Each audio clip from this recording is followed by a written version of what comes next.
So my amphibian breeding enclosure is coming along amazingly. This will be used to breed almost all of my amphibians. I have complete climate control. I can raise the temperatures to near 90-98 degrees, and I can bring them down to about 40 degrees. So I can breed both tropical and cold weather amphibians. I currently have my tiger salamanders in here. I'm giving them a run. I'm going to work full seasons with them. Just recently brought them out of hibernation, running them into a spring, through a summer, and then we'll go back into a winter for hibernation. And just before hibernation, they should want to breed. So, quick run through of it.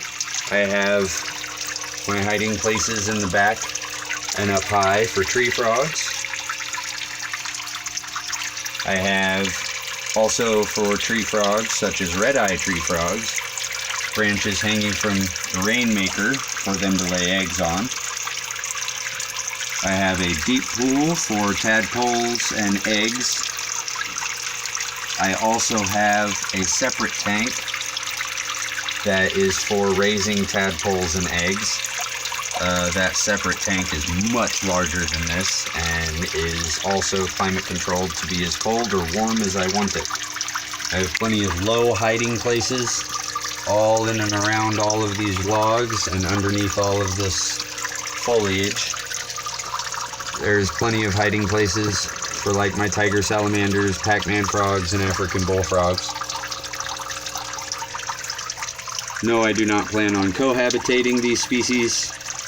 I am only using this as a breeding enclosure, or breeding inducing enclosure. I have my moss growing in nicely. My vines climbing up the branches are doing well. And these are peace lilies.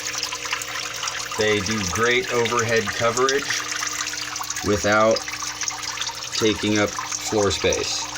Those are the stalks to all that overhead. So there's plenty of branches strong enough for smaller tree frog species to climb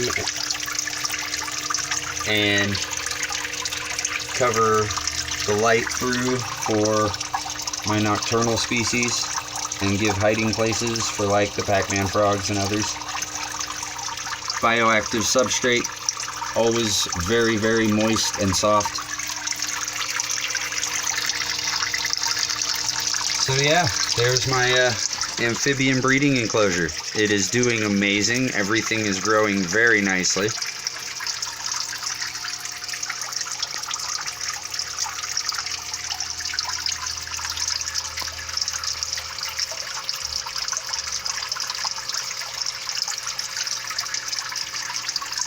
But a quick run through on my climate control here. First, I have heat sources. There is a heater in the water, as well as heat mats up there, and a ceramic heat emitter that I use for heating it. I can bring it up to 98, near 100 degrees. And for cooling, these tubes back here that you're seeing run in and out of my pumps, which go to this mini fridge cooling system. My tubes come in here, and using this mini fridge and the thermostat, as well as 2 aquarium heaters that are inside here, I have complete control of the temperatures in my aquariums. I'm running 2 systems right now through this, one in my egg and tadpole raising tank, and one runs into my breeding enclosure. This helps me control the water and air temperature in both my hatchling raising tank and my adult breeding enclosures. So there's a quick rundown of how this all works.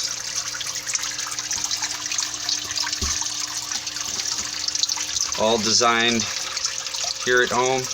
Built the cage, designed the cooling system.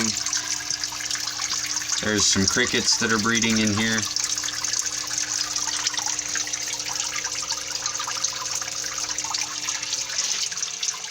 Amphibian Breeding Enclosure.